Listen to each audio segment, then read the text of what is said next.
Thank you so much, Melissa, for that great introduction. And thank you, everyone here in person and tuning in online for engaging in these conversations. As Melissa said, I'm executive editor of Cypher News, where we cover the technologies that we need to tackle climate change. And indeed, we are going to need a mind-boggling amount of clean energy to tackle this problem. We're looking inside what we're calling the big green machine with two leading companies in this space, Siemens Energy and Ørsted. Christian and Mads, thanks so much for being here. Pleasure. Thank you very much for having us. Thank you for having us. As a reminder to the audience, for those joining us in person, you can submit questions through the QR code on your table. And for those joining online, you can put in a question in the chat function. So rather suddenly, this big green machine that we're talking about is looking like it could break down under a multitude of challenges: inflation and high interest rates, regulatory challenges, permitting delays, and supply chain problems. That sounds pretty scary. So Mads, I want to start with you. I'm going to quote you from your annual results earlier this year in February. You said, quote, "The necessary investments in renewable energy are at risk of slowing down and causing a devastating loss of momentum for the green transformation," end quote. Have things gotten better or worse since you said that? They have not changed a whole lot, to be honest, because I think it's impossible in renewable energy nowadays, and we are, to my knowledge, we will actually be the single largest investor in renewable energy as a developer with around $7 billion this year in renewables alone. But fact is that it's almost impossible not to be schizophrenic, because at one side there can hardly be any industry in the world which is looking at such a phenomenal and much needed growth potential.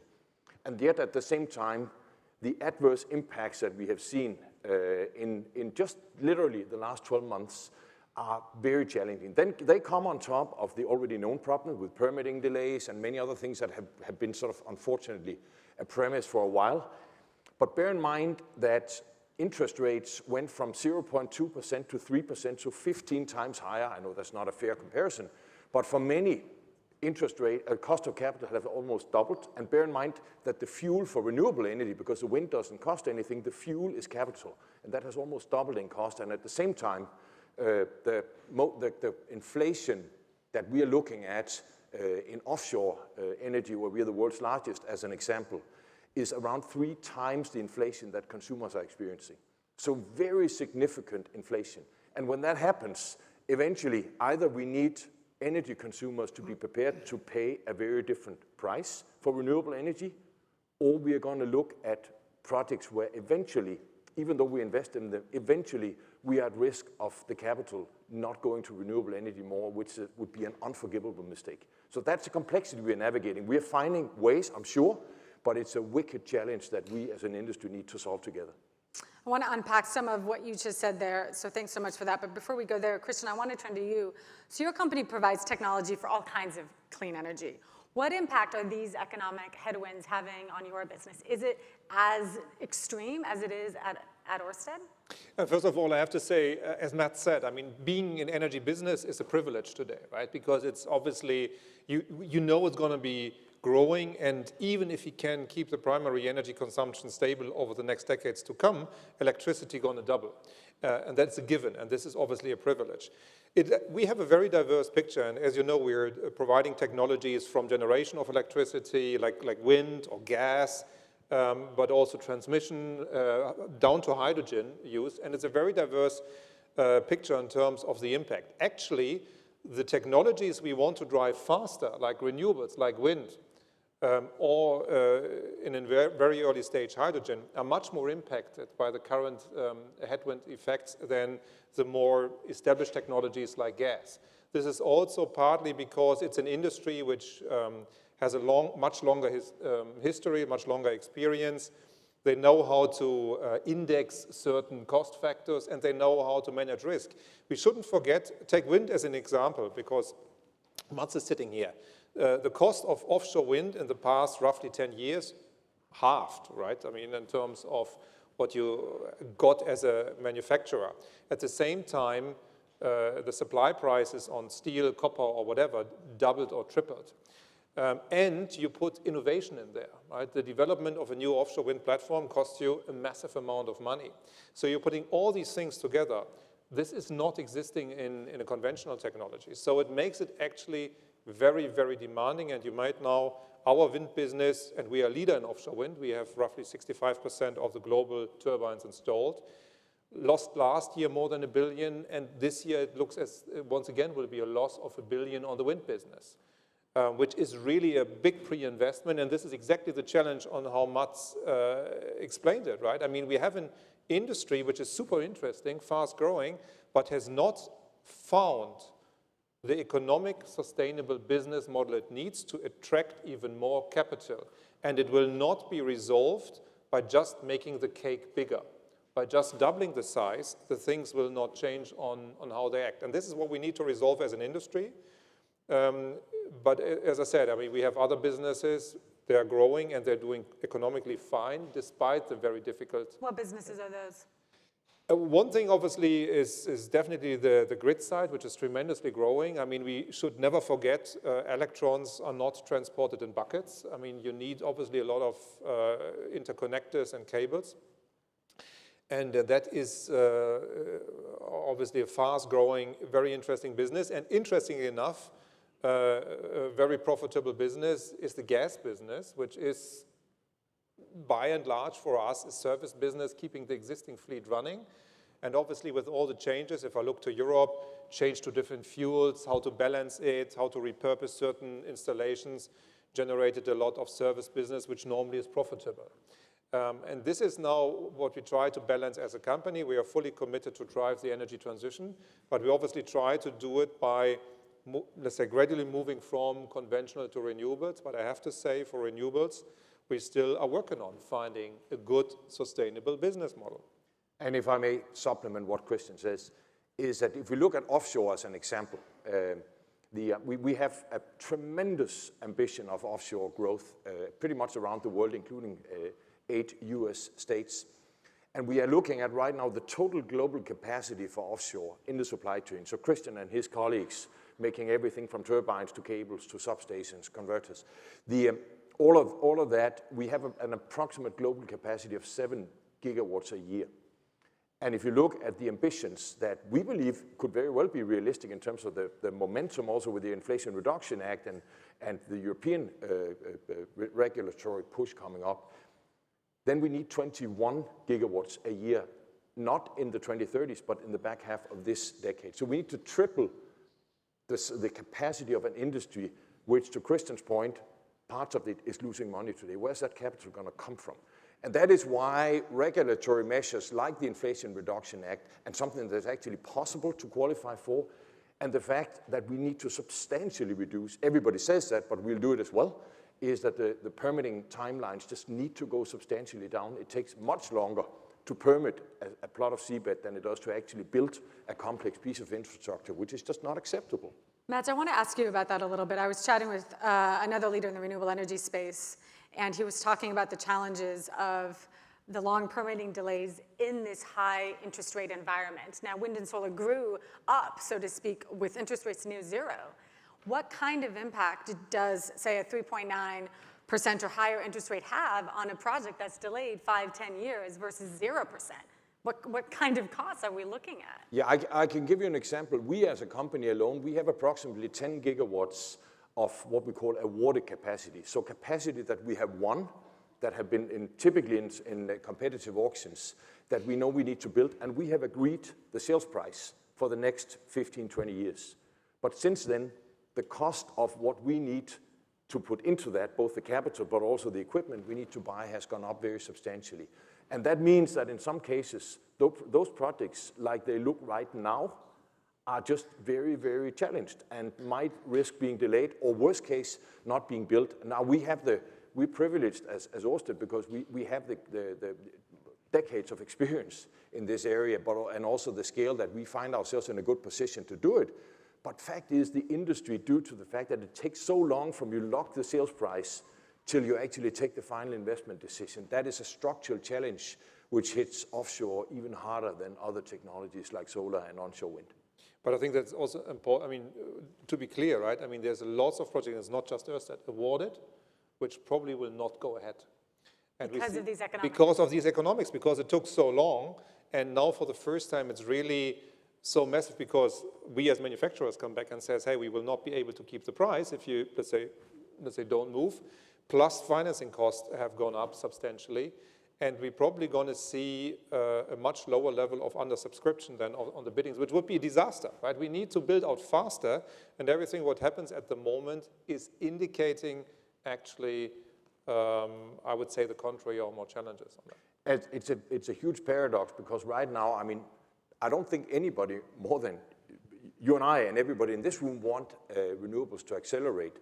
But one of the most important things we did at our company last year was to not bid into an auction round in Taiwan because the economics just weren't there due to a number of factors. And it's just a paradox that in a situation where we need more speed than ever, that one of the most impactful decisions you can do is to say no. That's a tragedy. And that is why we need to help each other. And that is both between the supply chain, the developers, but also between governments, off-takers of the power. We need to take a much more holistic approach into how we go hand in hand in creating something which still addresses the energy trilemma of affordability and reliability and obviously the climate impact in a way where we don't sort of stand in the way of ourselves. So, and that is something we have to do because otherwise it's unforgivable if capital stops flowing to renewables. It's simply unforgivable. We just heard from the head of Total Energy. Energy is a major oil and gas company that's also evolving. We're going to hear in a little while another panel with some oil and gas leaders. Would love to hear advice and suggestions you have as renewable energy leaders and clean energy leaders. How do you want and wish the oil and gas industry would engage on this? And I'm sure as most people in the audience know, but just to level set, Ørsted, you guys used to be an oil and gas company and have completely evolved, perhaps the only company that has ever done so. Do you wish the oil and gas industry would be doing more on this, especially after they reaped in record-breaking profits last year? Yeah, I think everybody needs to do more, but we also need to do it in a wise way because even though, I mean, if oil and gas companies go in so aggressively that they say, we want those gigawatts come hell and high water because we have billions and billions of cash flow, so the investability of those projects really doesn't matter, that would be a disaster for the industry. Because then eventually that would mean that investors would start telling those, Patrick and his colleagues, and saying, wait a minute, are you spending that money into non-value creating projects rather than paying it as dividends to us? That won't be an acceptable solution. So I think the best thing we can do is to uphold extremely high transformation ambitions with all energy companies, like Ørsted did the past 10 years to go from 90% fossil to 90% renewable in less than a decade. And I'm not saying everybody can do that at that pace, but everybody can and should be doing it in a way where that happens. But uphold high ambitions, but still ensure that whatever is invested in is something that creates value because it's the only way we can sustain momentum on the transformation. Christian, I want to turn this question to you. You know, of course, rapidly increasing renewable electricity is important for its own right, but it's also essential to clean up sort of follow-on technologies, electric cars, but also renewable hydrogen and, you know, electric steel making, things that could come from these cleaner energy sources. How important is it that there's a lot of this renewable energy to do these other technologies, which Siemens is doing a lot in? Well, I think we have to be a little bit careful not to continuously get stuck in the chicken and egg problem, right? So I think we have to get started. And it's also, we have to be very clear. We are trying to get to a more sustainable energy system. However, nobody can tell you today how the energy system going to look like 10 or 15 years down the road. It would be, for me, as an engineer working in energy technology for a long time, not feasible. So we have to get started. And there's some very easy principles. Yes, we have to build out renewables at the fastest speed. Yes, we will need more investments into electrical grid than we ever believed because electricity will be growing even faster.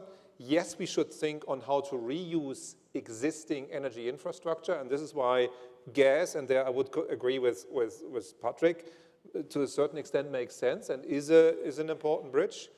And obviously, we need to do everything, really everything, to drive efficiency and saving of energy. The biggest source is really not spending the energy first.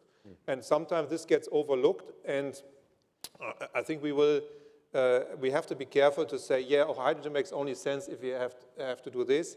We are doing hydrogen projects today, and we will continue to do so, also just to get the industry built up, get the supply chain built up, get the factories set up. And we will have to accept that this is imperfection in the overall system. So we have to accept an evolutionary process to a revolutionary ambition. Right? We heard from Secretary Granholm today. She has referenced the word coopetition to illustrate this ideal balance between cooperating on clean energy and competing on clean energy. Now, you two are based in Europe, but of course you're constantly engaging with people around the world. It sure seems like Europe is feeling more of the competitive edge than the cooperative edge, to say nothing of China, which continues to dominate the clean energy supply chain. Do you think the entire concept of coopetition is a little bit Pollyannish? Is it even possible to strike a balance? It is possible, and it happens already. Because, I mean, we bid in an offshore wind bid in the Netherlands together with Patrick and Total Energies. And in other places, we compete. And that's the nature of the game. And I think we just need to get used to that. That's the way it happens. Because sometimes, if we do a project, we would be very, very good at pretty much everything it takes. Then it really doesn't make a whole lot of sense to partner with anybody. But in other cases, there might be somebody who's just simply better at something than we do, and then it would be a waste of resources if we try to be world champions in everything. Then it would be too slow and probably also too expensive. So I think it happens already, and I think generally it actually works pretty well. I find our industry good at both cooperating in one place and competing in another. I mean, first of all, I would push back a little bit and say, yes, I am personally based in Europe, but obviously, I mean, US is our biggest market. We have 12,000 employees here in the country and are since more than 120 years in the US. So we see, obviously, the different areas complementing each other. I didn't like the discussion in Europe when it was picked up at the first time with the IRA in terms of, hey, we have to counter it, because I think it is complementing each other very well. It was also very clear that the European answer could be not a copy of the IRA, because the mechanisms are not there in Europe. That's okay. And I think we not need more discussion around subsidies. We need more discussions around simplification and complexity reduction. How can we make things faster? How can we deploy these projects faster? And in this regard, we can learn from each other. And on the supply chain side, I think we should discuss it from a perspective, and this will be a little bit geopolitical, how democracies are work together and how non-democracies work together. I think there is a point where I would say, yeah, this is something we need to think through in terms of supply chain, critical raw materials, how do we want to organize how non-democracies work with democracies? No, and also how, let's say democracies amongst each other find a good way to find a sustainable setup for the future to make sure that they can survive in probably a more multilateral world. And that is something where, by all means, we have to be clear, Europe and US are tied at the hip, right? So I cannot see the competing part as much as it was discussed. But as a company, I have 25 factories here in the US. We have around 30, 40 factories in Europe, and we will always be on both sides. We've talked about the economic challenges facing the developed world. But let's turn to emerging economies. How can we ensure that across Africa and Southeast Asia and other countries that need a lot of energy, how can we ensure that these countries can deploy clean energy when possible without these high prices? Or will that just be set back because of the economic headwinds this country is facing? I think Larry Fink from BlackRock put it very elegantly today, and he said, I have absolutely no idea. And I actually think it's unfortunately true, because remember that renewable energy is critical infrastructure that costs billions of dollars and needs to last 20, 30, and hopefully in some cases even longer. And fact is that in these countries, many of them, not all of them, but in these countries, the political stability, economic stability, but also the affordability. And bear in mind that even in some developed Western economies, it's hard to politically accept the prices that need to be paid for renewable energy, let alone what it would take in these countries. It is an extremely hard nut to crack. I don't think we should give up ever, because what has happened with mobile telephony in Africa is nothing shy of a miracle, because nobody thought that possible. It was, but unfortunately, critical infrastructure is different than payment systems, and we need to keep working on it. But right now, my answer would be pretty close to what Larry said. Yeah. I mean, we have the privilege in a lot of these countries to build the energy system and being involved in this, and I can only agree, right? I mean, it's not straightforward. There is not a clear answer to that. And I mean, the developed world doesn't live up to their commitments, what they have given in Paris. I mean, simply to say, right? I mean, we are debating climate change and all the global south now, and the 100 billions have never been seen. And if I see sometimes in the emerging countries on which certain projects fail, which are relatively simple and straightforward, collecting flare gas and re-electrifying certain cities and avoiding burning of wood or whatever, right? These are sometimes not even big amount of monies, but it's extremely challenging to get them off the ground because there is no defined mechanism on how to redeploy, obviously, the funds for it. And in countries, as Mats rightly pointed out, which are even politically unstable. So we have not solved as a society or as a society really this key question. Would love to turn to some of the questions we've collected from the audience, so thank you to everyone who's chimed in. Question from Mads: what is the plan in Europe to compete with China in wind manufacturing? Sorry, say again? What is the plan in Europe to compete with China in wind manufacturing?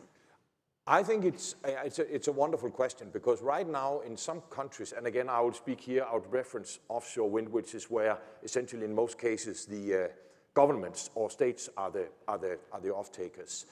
If we continue to design auction frameworks that essentially only puts in the ultimate price as a competitive parameter, then ending up with state-supported Chinese technology in critical Western infrastructure will be super, super hard to avoid. I will choose to be very neutral in the globalization debate, because I think it is very wrong of us as company leaders to take a stand and say we should do everything locally, because where does that stop? Globalization has, despite what happens right now, brought many, many benefits, and everything will be a lot more expensive if we try to do everything in every single country or part of the world. So globalization is still fundamentally needed, but I think it will be difficult, and it's something that regulators and countries need to realize, that we need to design auction frameworks that are not just about the lowest price, because ultimately that will not only drive us to a bigger, if we call it a risk, of Chinese technology in infrastructure. It also means that, for example, I mean, we put thousands of tons of heavy steel plates into the seabed every year. We want that to be green steel, low emission or non-emission green steel, but that's a lot more expensive. And who's going to pay for that transformation if all we are being evaluated on is price? So I know it's another wicked challenge right now, is that we want affordable energy, but fact is we need a transformation of the energy sector as well, not just in green, but also in how we do things. And that is something where again, the constructive dialogue, like we find ourselves having both with the US government, but also in Europe, of how we design better solutions structurally for the future is absolutely needed.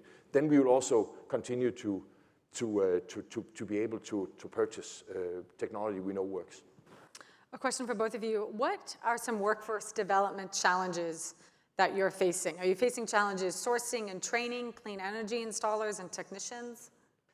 Yeah, I think we take that extremely seriously, because the just transformation is so important. And that is, of course, about, as Secretary Granholm said this morning, about committing to apprenticeship programs. That is something we are trying to lead in our industry. But also the fact that you have some communities where jobs went away. So, and we were the first large renewable company to partner with, in this case, North American Builder Trading Union, to ensure that we work with the unions to do training programs, to have good paying jobs in renewables, so that we structurally build up a healthy labor market around an entirely new industry. So this is something that we try to spearhead it as the industry leader, but it's something we encourage that we all do in the best possible way, because we should not do this as something where we only create jobs. We should create the right jobs wherever we go in the world. I mean, also for us, I mean, and this actually cuts across white collar and blue collar, I have to say. We hire roughly normally 5,000 to 10,000 people every year, right, globally. And you onboard them, and we also made it over the past decades, and this is really Siemens history, kind of principle of really building up education systems around it and training people. But I have to say, I see much faster than I expected limitations in terms of growth because of people constrained. And this is very often even on the blue collar side, right, in terms of having qualified workers, but also then obviously on the engineering side. And this is sometimes obviously linked also to the point, hey, we have certain operations somewhere in the globe, so it makes sense to add the people there. Yes, you can always build up a new engineering center or elsewhere, but it's not as easy. But people, in terms of capabilities and working in this industry, will be probably the biggest constraint. And I think we still underestimate it. We probably Bigger than see the economic headwinds? Yeah, well, probably we see it faster as a manufacturer, as the operator, right? Because we have to start first. And we see it. In terms of the factories, if we ramp them up, we don't find the people. In terms of, also be aware, the energy industry has never faced a situation on these growth rates. We never were doubling the capacity over the next 5 or 10 years, right? This is something completely new. Some of my fastest growing businesses went through restructuring programs 5 years ago because we had too many people. And that is obviously something which now has to be picked up and done, plus obviously training and bringing up people in other parts of the world, really, where all the projects are coming. It's a tremendous effort, as Mats pointed out, which we have to do jointly, because I strongly believe this will be the key limiting factor for the deployment of energy infrastructure. And if I may just build on that, I think it is extremely important that we more and more go towards sort of an ecosystem approach in terms of how we solve the challenges, because even though we can do a lot as individual companies, the more we can do as an industry. It's a little bit like you're saying, I mean, we talked about cooperation before, and fundamentally, with the growth rates we're looking at and what the world needs, we should look at it this way. In the green transformation, they are only partners, not competitors. And I think we need to find structural ways in which to work together across industries that we have never done before but need to do in order, whether it's workforce availability or whether it is biodiversity solutions or scalability. We need to find that differently than we do today. With just 1 moment remaining, I want to do a very quick lightning round. What's one word that summarizes the state of this big green machine for each of you? What's one word that describes the state of play right now? Important. Christian? Yeah, I wanted to say potential, but